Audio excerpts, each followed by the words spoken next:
Hola Sudacalandia y mundo pospandémico, ya no sé qué decir del mundo en el que habitamos y lo que queda de la planeta. Somos Nico Martínez y Omar Beretta, juntas hacemos este podcast para el colectivo Cuarto Mundo y hoy estamos en otra entrega sensacional de esta orquesta ñoña con la que venimos sosteniendo desde hace ya un montón de tiempo. Hola Michi, hola Ale Campos, ¿cómo andan desde Asunción y Buenos Aires? Hola, ¿cómo están? Un saludo a la audiencia. Ya les estábamos extrañando y seguramente ustedes nos estaban extrañando a nosotros.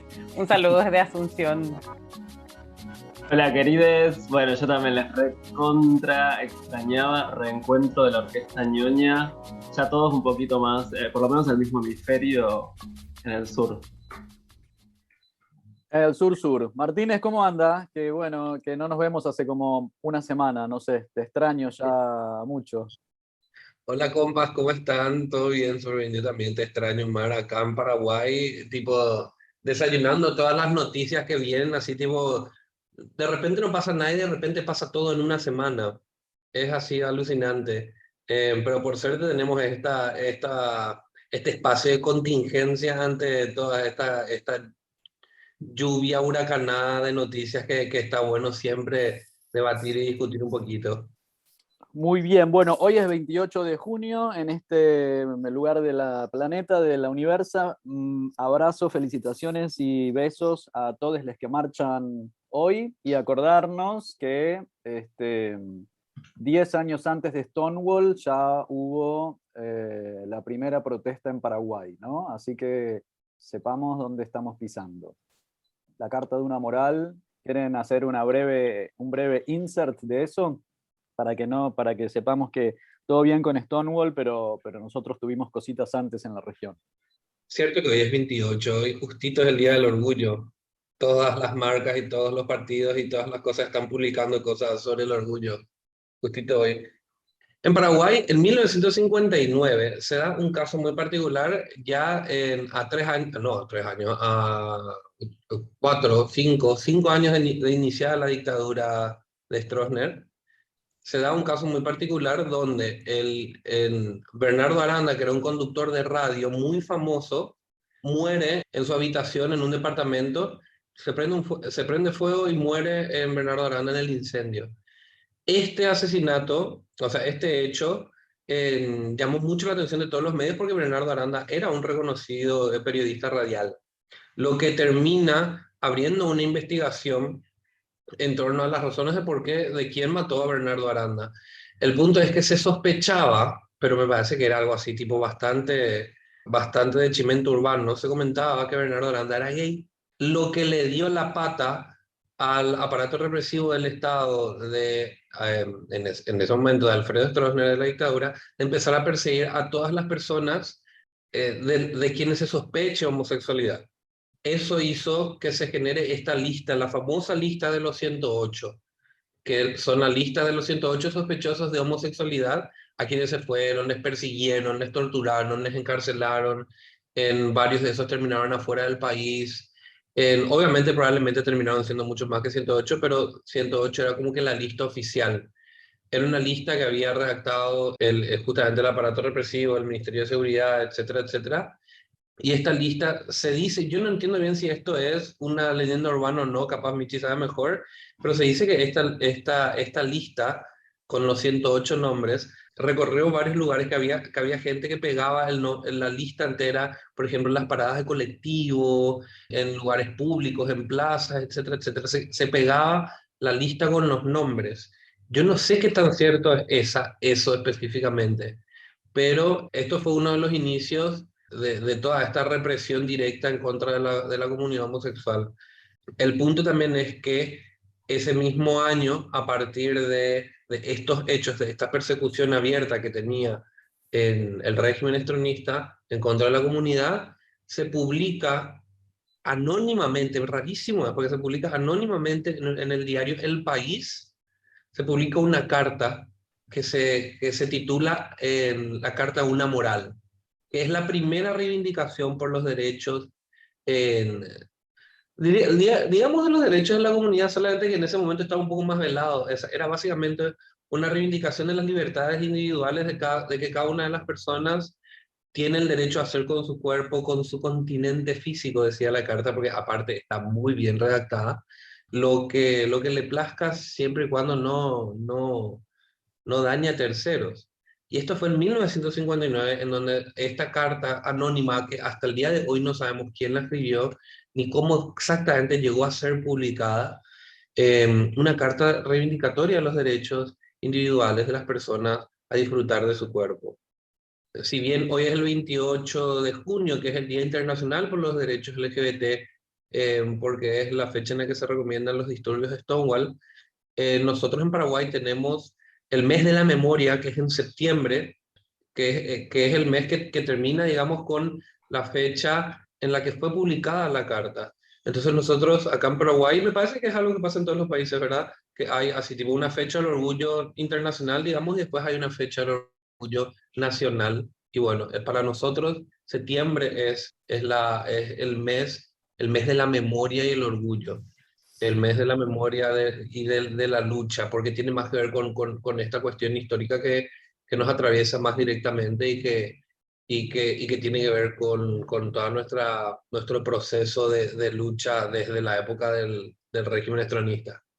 Gracias, Nico. Feliz día a todos los que marchan en los otros hemisferios. En muchos de nuestros países también se festeja en la primavera o en el verano. Hay que recordar que, bueno, las primeras marchas en Buenos Aires se hicieron cuando no hacía frío, porque teníamos el inicio del HIV y teníamos muchas compañeras y compañeros y compañeras que estaban en mal estado de salud y que probablemente dentro de esos grupos es donde había mayor activismo y mayor compromiso con la reivindicación de los derechos, y que entonces, si se festejaba con el frío que hace un 28 de junio, muchas de las compañeras no iban a poder ir o iban a poner en riesgo su salud, así que se fue postergando para el momento en que hace un clima más benigno. Así que bueno, en cada país será en el momento en que sea, pero bueno, recordar que hoy más que nunca, ¿no? Tenemos que seguir luchando. Y eso nos trae al motivo de la reunión, de este ensayo de orquesta, de esta orquesta sin ensayo que tenemos hoy, que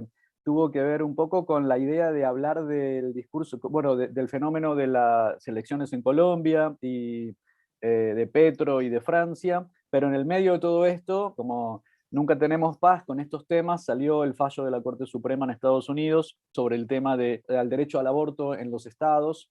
Y bueno, dijimos vamos a juntarnos a hablar y creo que vamos a ver por dónde empezamos, pero bueno, eran todos temas importantes, quizás el de la decisión de la Corte Suprema sobre el tema del aborto más urgente por la gravedad y el retroceso que eso implica, ¿no? Michi, ¿nos querés poner en tema? ¿Querés entrar a contar esta cuestión? Sí, bueno, hace ya unas semanas se empezó a filtrar en los medios de prensa el supuesto borrador del fallo de este caso que se supone que es, digamos, entre comillas, la derogación del caso de Roe versus Wade, que primero fue muy raro, o sea, no es algo que suele ocurrir, no se suele filtrar un fallo de la Corte Suprema antes de que aparezca, entonces ahí ya se empezó a generar como un clima súper complicado.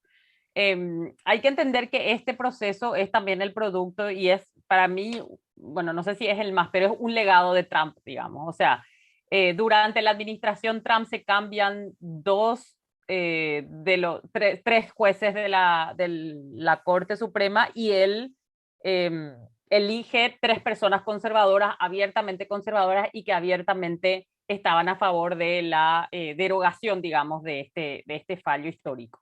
Entonces lo que ocurre ahí es que se da a conocer el borrador, hay una serie de reacciones, hubo muchas, digamos, en ese momento hubo como muchas disquisiciones sobre por qué este fallo, por qué se había filtrado. Hay quienes decían que en parte era para obligar a esa mayoría conservadora a que se mantenga, a presionar políticamente que eso no se mueva, digamos, previamente.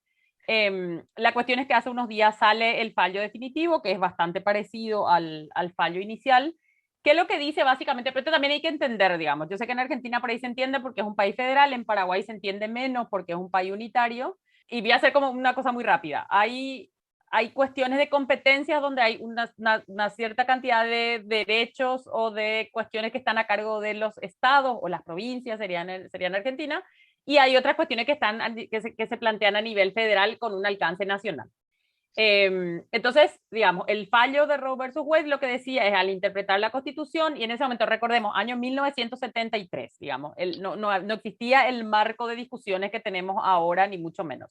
En ese momento lo que se dijo es que en función al derecho a la privacidad, las mujeres tenían derechos hasta el segundo trimestre a que se les permita, digamos, a que no se les prohíba el aborto, y que era un derecho constitucional y por lo tanto alcance federal. Y lo que empezó a pasar, y ahí hay que decir, ya aunque ese fallo existía hace un montón de tiempo, igual el acceso era desigual, las mujeres negras eran las que menos y las del sur eran las que menos tenían acceso, las mujeres latinas también. Y en los estados conservadores lo que pasaba es que los estados iban sacando legislaciones cada vez más restrictivas, o sea, que no prohibían, pero que iban restringiendo cada vez más. Y es así que un caso como eso, de uno de los estados, llega a la Corte Suprema con el objetivo de volver a discutir si es que existía o no ese derecho constitucionalmente garantizado. La Corte Suprema por mayoría de 6-3 dice que no, que ese derecho constitucional no existe, pero esto no significa, primero, no significa que se prohíba el aborto, que esto es importante decirlo porque hubo mucha movida, sobre todo antiderechos, como diciendo en Estados Unidos se prohibió el aborto, y eso no es cierto. En segundo lugar, lo que hace es le devuelve la autonomía o la soberanía, si se quiere, a los estados para que legislen, lo cual también significa que los estados pueden legislar de manera progresista. Y de hecho hay muchos estados que el mismo día que se dio a conocer el fallo, anunciaron primero protección legislativa y segundo protección a las mujeres que vinieran de otros estados. Entonces, digamos, lo que va a pasar es que lo que esto va a significar es que la disputa se va a volver territorial y digamos que va a ir de estado a estado. Para mí lo más grave, no sé si lo más grave, es grave por sí, pero hay algo grave adicional jurídicamente en el contexto norteamericano, que eso hay que entender que no es igual que nuestros contextos, ¿verdad? Uno de los jueces en su voto concurrente dice, así como revisamos esta jurisprudencia, hay que revisar otra jurisprudencia, y ahí cita, entre otras, la jurisprudencia que permite la legalización del matrimonio igualitario, la provisión de anticonceptivo y la educación sexual. Entonces hay esa pequeña frase en el marco de un fallo de más de 200 páginas, lo que en realidad muestra, y como les encanta decir a los fundamentalistas y antiderechos, es una especie de caballo de Troya, que lo que está metiendo es un precedente que se puede expandir en términos negativos. O sea, eventualmente alguien puede intentar algún montón de cuestiones con relación a la igualdad. Incluso hay gente que hablaba de la cuestión de la igualdad racial, por ejemplo. Entonces, hay algo para mí súper alarmante en términos jurídicos para el contexto de Estados Unidos que va y que es mucho más grave de la cuestión del aborto en sí, que es absolutamente grave, ¿verdad? Esto yo diría, por un lado, en el contexto norteamericano. Ahora, ¿qué significa para nuestra región? Y hay muchas lecturas posibles que podemos hacer. Para mí, creo que hay que entender que, digamos, Roe versus Wade es algo que jurídicamente en esta parte no se ha utilizado tanto porque hemos desarrollado a lo largo del tiempo argumentos mucho más progresistas. Eso en primer lugar. En segundo lugar, tenemos en esta región los estándares más progresistas, y ahí me refiero a la ley argentina y me refiero al fallo último de la Corte Constitucional de Colombia. De hecho, la Corte Constitucional tiene el margen más amplio de despenalización hasta las 24 semanas, y los argumentos van muchísimo más allá de Roe versus Wade. Entonces, creo que yo entiendo, sí soy muy consciente de que hay una cuestión ideológica muy fuerte, de que hay una cuestión digamos, de lo cultural y lo simbólico, porque si cae Roe versus Wade, eso puede envalentonar mucho a muchas derechas, a muchos fundamentalismos en la región, que van a decir, bueno, entonces ahora, no sé, empeoremos todo, digamos, en los países donde ya está bastante mal legislada la cuestión del aborto. Entonces yo entiendo que puede tener un impacto simbólico, pero también creo que esta región tiene una historia propia que viene con un ritmo propio, y que creo que no hay que renunciar a eso tan fácilmente o creer que eso va a tambalear tan fácilmente. Por ahí yo estoy siendo muy optimista, pero yo elijo ser optimista y también pensar lo siguiente. Yo creo que este es un momento para que el sur deje de mirar al norte y el norte empiece a mirar al sur. Yo creo que hay muchísimo que nuestras compañeras de Estados Unidos pueden aprender de nosotras en esta región, sobre todo de cómo se han resistido en los contextos mucho más, digamos, en contextos restrictivos, porque, o sea, seamos claras en esto, la penalización del aborto no le ha impedido a nadie abortar cuando ha sido su decisión. Ahí las únicas opciones es qué tanto riesgo pone a su vida y a su salud y en qué condiciones se puede realizar. Entonces, creo que ahí hay mucho que aprender. O sea, ¿qué hacemos en estos contextos restrictivos? Creo que hay mucho que nosotras les podemos mostrar y les podemos sugerir a las compañeras de Estados Unidos. Y creo que puede ser un buen momento para recordar de que en esta región hemos creado movimiento y que hemos logrado un montón de cosas que no vienen necesariamente del norte. Entonces creo que por ahí es una hermosa oportunidad para que el sur mire al norte y el norte mira al sur, digamos, y que el sur deje de mirar al norte como aspiración única y que, bueno, resistamos todas juntas porque en esta parte del mundo sabemos perfectamente lo que es resistir a contextos restrictivos y criminalizantes. Así que, bueno. Michi, ¿cuál fue el argumento de la corte para dar esa marcha atrás? O sea, es muy complicado el argumento, pero básicamente lo que dicen es que hubo un error, de hecho, en el juzgamiento ya en 1973 y que esto es algo que no está en la Constitución, básicamente. O sea, que ese derecho a la privacidad no cubre en realidad en la Constitución el derecho a abortar, digamos. O sea, es un argumento muy complicado, la verdad. O sea, pero básicamente el argumento principal es que no hay, o sea, que este derecho no está garantizado en la Constitución, que no hay ninguna lectura, según la mayoría conservadora, ninguna lectura que permita concluir de que por el derecho a la privacidad haya un derecho al aborto, digamos.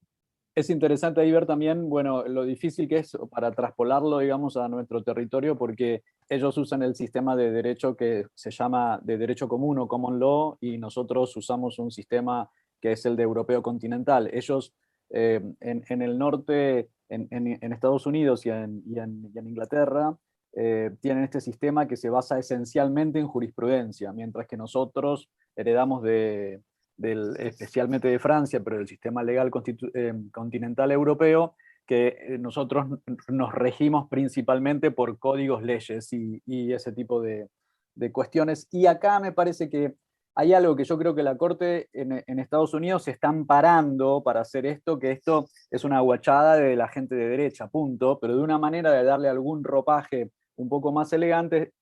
Por ahí hay, en alguna parte del fallo dice que estas son cuestiones que deben tratar las legislaturas, no la magistratura. Que en un punto eso es, si se quiere, lo mismo que decíamos en Argentina cuando estaba el fallo de matrimonio igualitario listo para ser resuelto en la Corte Suprema y que de alguna manera la Corte Suprema le dice al Congreso: muchachos, esto lo tiene que decidir los legisladores que han sido elegidos por voto popular. Es un tema de gran trascendencia social, no lo tiene que decidir la Corte Suprema de Justicia de la Nación. Hubieron lecturas muy interesantes por parte del feminismo afroestadounidense diciendo de que el riesgo de entender que esto que este juez Alito, que dice que no es, que fue mal interpretado, el feminismo afroamericano dice que no, que se basa en los mismos amendments de la Constitución que se usaron para defender la protección de la autonomía de los cuerpos, que fue uno de los motivos para poder ir contra la esclavitud y en la defensa de la privacidad y de la libertad. Y también vuelven a traer a la mesa la violación y el embarazo forzoso al que se sometían a las personas racializadas que vinieron de África en forma de esclavitud, porque era una manera de generar mayor masa de trabajo esclava, ¿no? Entonces no nos olvidemos también, que también, como nos dice Rita Segato por ahí, en estos espacios en donde el Estado se retira, avanza la Iglesia y lo que se hace es tomar medidas legislativas que tienden a la generación de mayor mano de obra barata, porque siempre las señoras, las mujeres con más dinero, caucásicas, ricas y en mejor situación social van a poder abortar cuando quieran y donde quieran, pero las personas más vulneradas, como sucede, como decía Michi recién, con las latinas y con la de la diáspora africana, no tanto. Hoy estaba leyendo que en Mississippi una mujer negra tiene 118 veces más chances de morir llevando un embarazo a curso que en un aborto, que las condiciones sanitarias para la población de la diáspora africana en Mississippi son espantosas, y que Estados Unidos, dentro de los países industrializados, rankea como número 55 entre los países más peligrosos para dar a luz en el mundo. O sea que no se da este fallo en una situación, se da este fallo en una situación donde una enorme cantidad de la población está con muy poco acceso a la salud. Yo te interrumpí a vos, Ale Campos, que ibas a decir algo, ¿no? No, está bien, era como afirmar, tomando esto que decía Michi al final, de que es una oportunidad para que el sur deje de mirar al norte y el norte comience a mirar al sur, que ya es algo que viene ocurriendo, me parece, en los feminismos, ¿no? Como que viene ocurriendo, creo, un poco esa tendencia. Que yo había visto cuando salió el fallo este, poco tiempo después, al día siguiente, mujeres que estaban protestando con un pañuelo verde en Estados Unidos, ¿no? Digo, no sé si lo habías visto y creo que ya se había internacionalizado el símbolo del pañuelo verde, ¿no? Pero me pareció un ejemplo de lo que estaba diciendo Michi. Sí. Yo estuve en Los Ángeles hace unas semanas y de hecho en el Pride de Los Ángeles había una mesa y estaban repartiendo los pañuelos verdes, ¿verdad? Igual estas chicas hicieron unos pañuelos cuadrados, ¿verdad? O sea, bueno, puede ser todo también. De hecho, hicieron unos pañuelos cuadrados, era como tenías que doblar para que te quede en forma de pañuelo verde, nuestro, latinoamericano. Entonces yo le dije a la chica que me dio, le dije, esto es nuestro, esto es de latino, nuestro, dice ella. Esto es de Latinoamérica, sí, sí, sí, me dicen, ¿verdad? O sea, como que lo tomaron y lo tomaron creo que en el marco de esta resistencia, porque claro, o sea, yo no, para mí no es difícil de entender, pero a veces en algunos contextos donde este tipo de retrocesos no son tan comunes, es como que yo sentí como un shock, una especie de shock cuando en aquel momento cuando se había conocido el borrador del fallo. Y para mí es interesante, lo que es interesante también de eso es que nos recuerda de que o sea, nunca los derechos de las mujeres hay que darlos por sentado, o sea, por mucho tiempo que lleve, por mucho que esté ya dentro de la sociedad, o sea, siempre ante cualquier embate de la derecha, la extrema derecha, los conservadurismos, los primeros temas que caen o las primeras cuestiones contra las que se atentan son los derechos de las mujeres, por supuesto, de los cuerpos feminizados y las personas LGTBI en general, digamos. Entonces, ahora que decís esto, mismo, perdón, ya en los 60 que hubo una, ¿no? La segunda ola feminista, ¿no? Y que se institucionalizó el feminismo luego en los 70. Después viene Reagan, y Reagan trae un discurso absolutamente antifeminista, ¿no? No, que hay no sé si lo viste, Michi, yo no lo vi, pero vi un poco la descripción, un documental que es sobre el caso Roe versus Wade, sobre el caso Roe, eh, que cuenta un poco la trama medio detrás republicana y católica detrás de todo eso, ¿no? sí, sí, sí, sí. Aparte es un caso súper interesante, o sea, es muy interesante porque, bueno, es que si yo como latinoamericano también es así, tipo, muchas veces, ¿qué es lo que significa Roe versus Wade? Eh, entender así, tipo, que implican así como que dos figuras que estaban en disputa y que eso genera otra vez en lo que termina siendo la jurisprudencia que termina habilitando la práctica del aborto en territorio nacional. Pero lo interesante es que, a ver, primero, son nombres falsos. Son nombres falsos que se utilizaban para guardar la identidad de las personas, de las personas que estaban en esa disputa justamente. Y es muy llamativo porque después había sido la Roe era la que se quería practicar el aborto, que otra vez el fallo sale después de que ya haya tenido el hijo. Que eso es llamativo. Pero también otra cosa interesante es que la tipa después se vuelve una militante antiaborto. Se vuelve evangélica. Y es así, tipo, como que es una historia bastante particular de por sí. Toda la cuestión, todo lo que rodea esta cuestión de Roe versus Wade. Acá podemos hacer un insert para invitarles a escuchar el podcast que sacamos hace poco de Analía Mas contando la experiencia argentina de la campaña nacional por el aborto, que tuvimos un encuentro junto con Michi Moragas en Asunción del Paraguay, donde explicaron un poco todas estas cuestiones. Y también interesante, en un podcast que hicimos con Lucas Alcázar, que él estudia las películas de terror y dice que cómo a cada moral le corresponde un monstruo y cuenta cuáles son las películas de terror que surgieron en la época desde el conservadurismo, digamos, en la época de Roe versus Wade también. Creo que era Carrie, si no me acuerdo, algo por el estilo, y cómo se trata en el comunismo, eran los marcianos y los zombies, qué sé yo, que venían de afuera. Así que aprovecho para pasar ese chivo Chivo. para para escuchar estos podcasts. Interesante también es ver lo que va a conllevar políticamente hablando, el resultado político de esta decisión. Fue la otra vez porque me encontré con Michi este fin de semana ahí de fiesta y estuvimos justamente hablando de esto, de cómo esto le viene como una anilla al dedo a los demócratas. Justo en un momento de baja de su popularidad sale esto de Roe versus Wade y básicamente ellos se terminan abanderando como los defensores de los derechos de las mujeres y de las minorías que se ve venir en el horizonte, ¿verdad? Entonces esto termina siendo como una especie de, o sea, le termina de cierta manera favoreciendo a a los demócratas en una campaña que la están sufriendo, digamos, por todos los desmanes económicos que terminó generando la administración de Biden.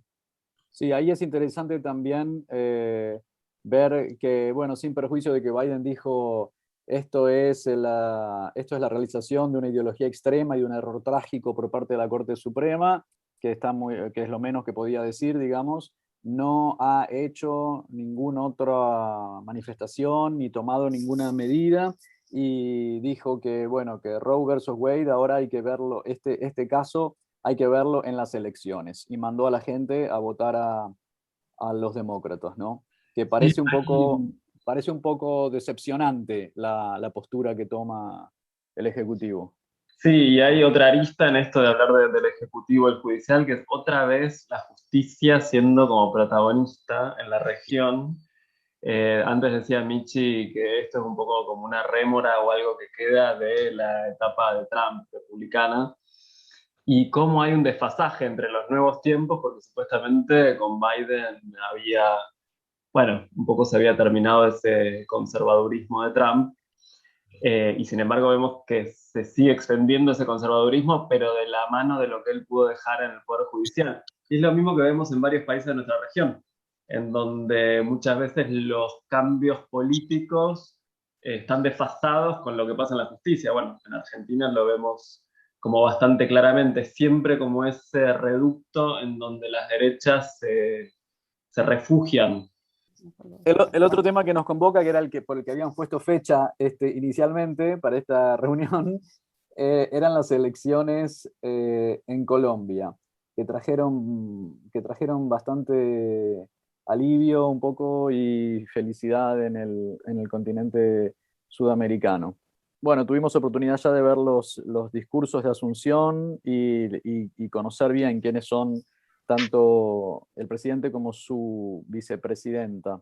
A mí Francia me encanta, me estoy así como estoy enamorada, eso lo digo en off, pero estoy así enamorada de Francia.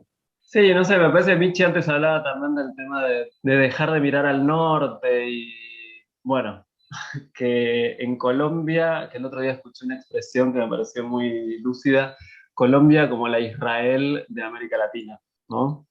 Que precisamente, digo, por las cuestiones geopolíticas y el interés de Estados Unidos en Colombia, sobre todo, que en Colombia haya triunfado la izquierda por primera vez en la historia colombiana, en un país que tiene 5 candidatos a presidentes de izquierda asesinados.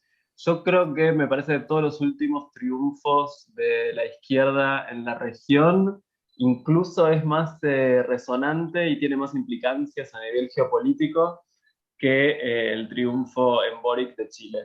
Eh, no tuvo Colombia en toda su historia ningún gobierno popular y es la primera vez que la izquierda llega al poder.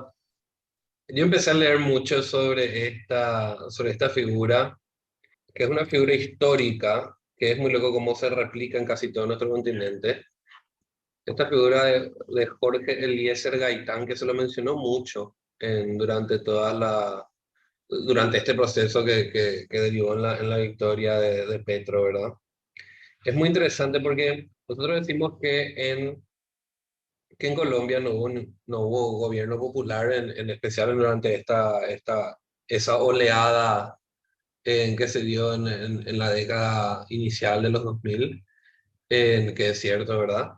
Solamente que es muy interesante cómo, o sea, Jorge Eliezer Gaitán era un líder popular muy importante en la década de los 30 más o menos en Colombia, que el tipo empieza o sea, él era del Partido Liberal. En Colombia estaba conformado por, básicamente, es muy loco, porque es como que se repite como en todos lados, ¿verdad? Está el Partido Conservador y el Partido Liberal.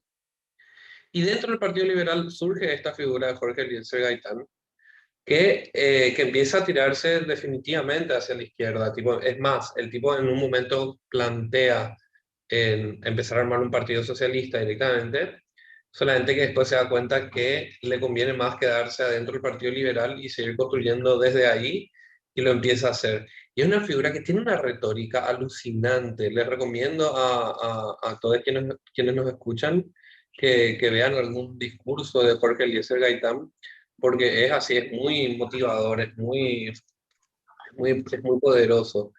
Y a él se lo asesina. En 1948 se lo asesina a Jorge Eliezer Gaitán.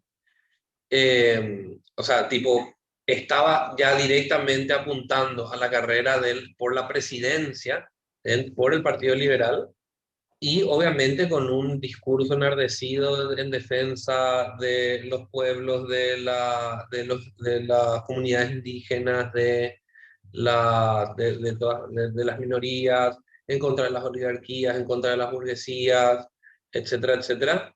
Y hoy sabemos, porque fueron ya archivos desclasificados de la CIA, que el asesinato fue más o menos maniobrado por la CIA. El tipo era, por ejemplo, fue abogado en uno de los casos, su enemigo, digamos, su antagonista era la Fruit Company. ¿Cómo era la Banana Fruit Company? Algo así era. ¿Cómo que se llamaba? Me olvidé el nombre La de la United Fruit Company. Exactamente, la United Fruit Company. O sea, era un enemigo directo de todas estas clases burguesas, ¿no? Y y en 1948, después de una reunión, él a la calle, sale de su edificio y se va a encontrarse. Su intención era irse, esa tarde tenía su primer encuentro con una figurita que capaz conocemos nosotros, un referente de la lucha estudiantil en ese momento llamado Fidel Castro, que se estaba yendo a encontrar con él cuando es asesinado por un loquito así, tipo que habla de que lo asesina en el nombre de Dios, en el nombre de no sé qué cosa, así tipo todo muy místico, todo muy lisérgico. El asesinato de Gaitán genera un levantamiento popular de tal magnitud que, por ejemplo, las calles se llenan de gente, lo secuestran al asesino de Gaitán, le arrastran por todas las calles y le matan. Le matan a golpes, creo que le terminan prendiendo fuego, etcétera, etcétera. Fue así tipo un momento así enardecido de efervescencia social que termina desembocando en un levantamiento popular tan importante que se genera esto del que se habla del Bogotazo.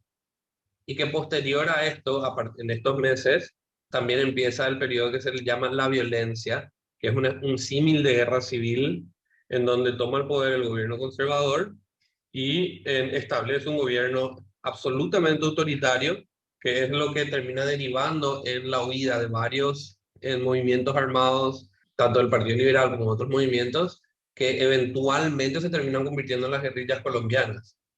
Es muy loco ver cómo toda esta clase de cosas nosotros podemos de cierta manera poder encontrar algunos elementos que son bastante réplicas dentro de la historia latinoamericana en general, y de cómo nos secuestraron una cantidad de oportunidades y una cantidad de referentes, y así varias generaciones de luchadores sociales fueron diezmados en función a la protección de los intereses de estas grandes compañías. Y es uno de los referentes, así como que una de las figuras históricas bastante reivindicadas justamente por todo el sector de Petro y de Francia Márquez. Y se habla como que tipo una especie de reivindicación en la memoria en Jorge Eliezer Gaitán. Sí, sumando esto que dice Nico, bueno, nosotros comenzamos los Gore, Les Gore, haciendo un podcast sobre necropolítica junto con México. Me parece que Colombia es quizás de los países en donde más claramente se puede ver una historia necropolítica, en donde el régimen es un narcoestado y así como Nico traía ese asesinato, también se fundó en 1985 un partido que era un partido de izquierda, la Unión Patriótica, la UP, que tuvo dos candidatos presidenciales asesinados en el 87 y en el 90, y que tuvo miles, pero miles, se calcula de más de 5.000, de hecho hablan de genocidio de líderes, militantes, asesinados de la Unión Patriótica, y que todo esto comienza a verse en buena medida porque a partir de 2016 creo que hay algo que en buena medida es precedente a este triunfo de la izquierda, que es que el régimen de derecha que estaba instalado, narcoestatal, paramilitar, en Colombia, tiene una primer resquebrajadura con el gobierno de Santos y con la pelea entre Santos y Uribe. Ahí ya había, como en ese bloque de ese régimen, una primer división. Cuando Santos hace el acuerdo, hace el referéndum del acuerdo de paz con la FARC y finalmente lo pierde, Uribe se postula como uno de los principales opositores a ese acuerdo de paz. Pero aunque el referéndum sale triunfante el no al acuerdo de paz, se forma en el marco de ese acuerdo una jurisdicción especial para la paz, un órgano que comienza a investigar muchos de los crímenes cometidos por los paramilitares en Colombia. Y a partir de eso empiezan a investigarse muchos crímenes, por ejemplo, contra los dirigentes y líderes de la Unión Patriótica. Y muchas veces se dicen, hay como dos lugares comunes de Colombia. Uno, que fue uno de los únicos países que no tuvo dictadura en el continente. Por lo menos en las oleadas de dictaduras que conocimos en los años 60, 70. Pero claro, no tuvo dictadura, pero no tuvo dictadura porque tenía narcoestado y porque tenía paramilitares. Y porque ahora empieza a saberse todos los crímenes de Estado. No es que empieza a saberse ahora, pero ahora empieza a saberse un poco más oficialmente todos los crímenes de Estado cometidos. Y hay algo que me parece un dato interesante, que es la participación en las elecciones. Participa casi el 60% del electorado, que es una participación, en Colombia no son obligatorias las elecciones, que es una participación enorme y que me parece que revalúa un poquito la democracia. En el sentido de que creo que la indiferencia, la desazón, ¿no? En pueblos que se empiezan a volver indiferentes cuando no se producen cambios, etcétera, lleva a un gran abstencionismo. Lo vimos acá en las elecciones argentinas el año pasado, que fueron a las que menos concurrió gente desde el 2001. Bueno, la derecha esta vez en Colombia tuvo que jugar en el marco democrático. Tuvo que presentarse a elecciones y perdió, ¿no? Entonces, digo, me parece que... Y perdió porque la izquierda pudo traccionar mucha participación electoral, algo que no había podido hacer antes. Yo quiero contar que, o sea, a mí las dos cosas que me parecen interesantes es tres cosas. Primero, el candidato de Uribe salió tercero. Ni siquiera es que salió segundo, salió tercero. Lo cual también políticamente creo que es muy significativo en la política colombiana. Lo segundo es que el candidato que salió segundo es un candidato al que le decían algo así como el Trump colombiano. Rodolfo Hernández es una persona que 8 días antes de las elecciones de la primera vuelta dijo algo así como que las mujeres tenían que volver a la cocina, que ese era el lugar de las mujeres, o sea, algo que a esta altura es como ya señor no da, ¿verdad? O sea, actualícese a 2022.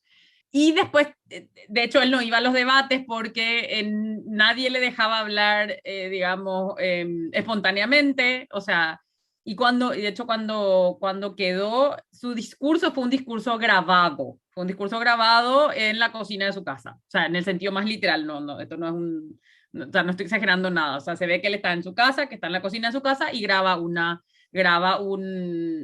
algo. Y al día siguiente empieza a mover por redes sociales y el discurso empezó a ser bastante más progresista, o sea, dijo, yo voy a garantizar la sentencia de la Corte Constitucional, voy a garantizar los derechos de las personas LGTB, perdón, cambió un discurso con relación a algo vinculado a la cuestión del uso de combustibles y recursos naturales, que estaba también mucho en discusión. Entonces intentó como moverse un poquitito más hacia el centro, digamos, de su propio discurso. Eso me pareció como interesante.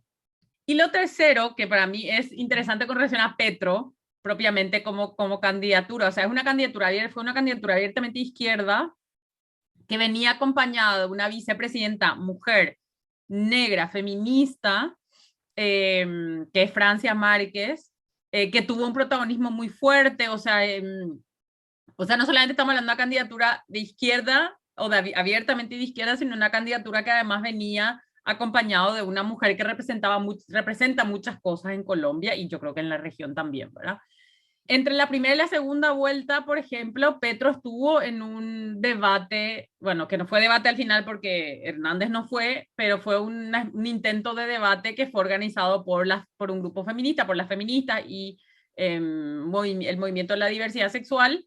Él estuvo ahí, habló de su apoyo a la despenalización del aborto, se puso el pañuelo verde, o sea, no ocultó nada de su programa para ganar en segunda vuelta. Y para mí eso también tiene un valor en sí mismo que creo que es interesante, porque siempre, claro, en contextos de conservadores como el de Paraguay, por ejemplo, en época electoral es donde todas las candidaturas en lo que se parecen es en que son conservadores, digamos. Y incluso las candidaturas progresistas se cuidan mucho de no tocar determinados temas, por ejemplo. Entonces, que en un contexto de segunda vuelta, y claro, lo que en contra de Petro, más o menos se decía que Colombia iba a ser Venezuela, recordemos también todo lo que hay en la frontera entre Colombia y Venezuela, o sea, la xenofobia en contra de venezolanos y venezolanas es fuerte en Colombia también, y la disputa es como muy fuerte, entonces también se jugó mucho con el pánico con relación a la izquierda vinculándolo a Venezuela, que es un poco lo que se está haciendo en casi toda la región, ¿verdad?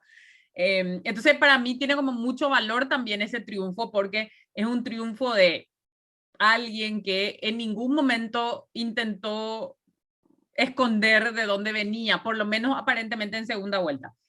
¿Qué significa eso en términos de negociaciones políticas si no tuvo que hacer, no sé, lo que tuvo que haber negociado con otros partidos y tener otro apoyo? Eso la verdad es que no sabemos y el tiempo nos dirá, pero a mí me pareció como súper interesante que por lo menos públicamente la imagen era una imagen que no intentaba ocultar su origen de izquierda, digamos, ni su mirada feminista sobre algunas cosas, ni que Francia era una mujer abiertamente feminista, y tampoco el protagonismo de ella estaba ahí como también muy fuerte y es lo que a mí me encantó. O sea, yo estoy encantadísima con Francia Márquez como vicepresidenta.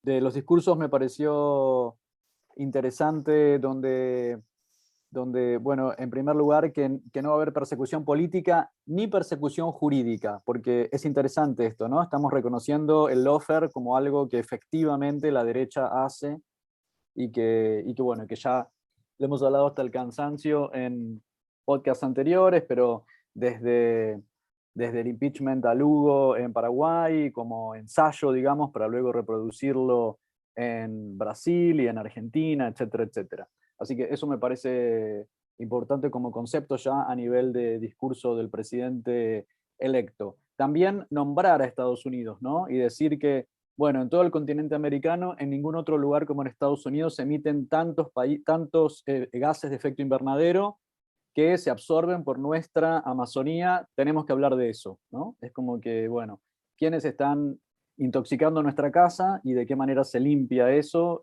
Bueno, va a haber que llamar a algún tipo de orden de compensación o lo que fuere. Obviamente toda la cuestión de medio ambiente estuvo muy presente en los discursos, que bueno, ya sabemos que es obvio, pero es importante, ojalá que se lleve a políticas concretas y no solamente a este tipo de enunciaciones, pero me parece que en la formación de nuestro criterio electoral hacia futuro es muy importante tener presente cuál es el programa de los candidatos en esta cuestión.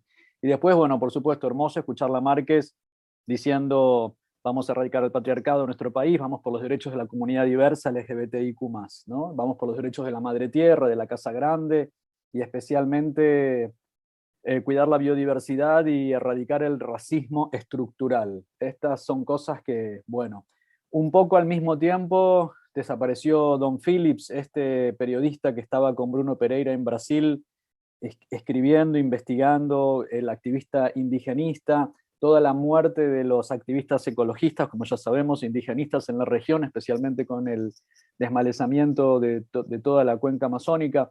Así que, bueno, nos queda esperar de que esto se convierta en políticas concretas y que pasemos hacia una nueva política de cuidados hacia el espacio que ocupamos, ¿no?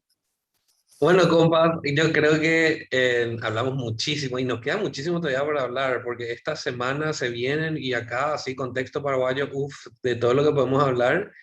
Pero bueno, eso ya será para el próximo encuentro. Hoy estuvimos abordando el tema de Roe versus Wade, así como las elecciones en Colombia. Y esperemos que dentro de poco también estemos hablando de las elecciones, de la victoria de Lula en Brasil. Se viene, se viene. Y nada, le mando un saludo y un beso a todos los que nos están escuchando. Y también les hago acordar que salió nuestro libro de cuentos de Puto el que lee, que vamos a estar informando por las redes cómo adquirirlo y por dónde conseguirlo.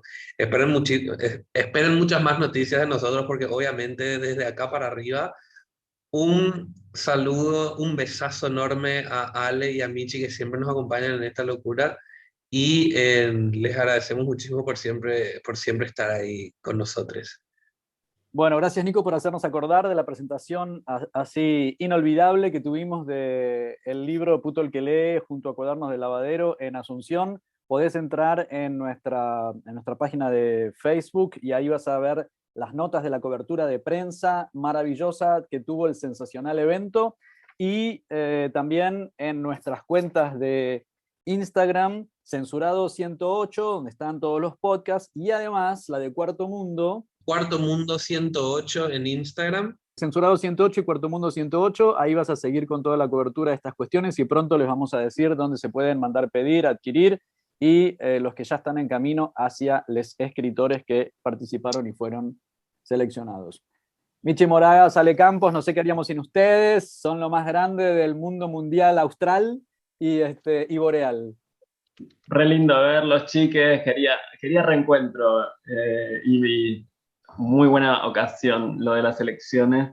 Bueno, lo del aborto no, una triste ocasión, pero qué bueno reencontrarles. Y bueno, nada, la región no nos da descanso, así que nos veremos pronto seguro.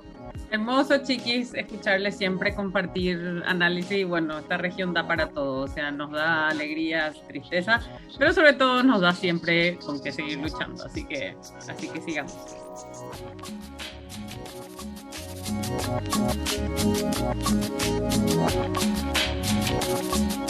Vamos a terminar. Somos Nico Martínez y Omar Beretta, y este es un podcast del colectivo Cuarto Mundo. Seguinos en Facebook y Twitter, @putoelquelee108. Y en Instagram, @censurado108. La cortina musical de nuestro programa es el tema Zona Roja de Mnesis. Agradecemos especialmente a Octavio Linares, responsable de nuestra tecnología en sonido, a Nico Granada y al equipo del Surtidor por la edición. Para toda Sudamérica, educación sexual integral y laica. Hasta la próxima.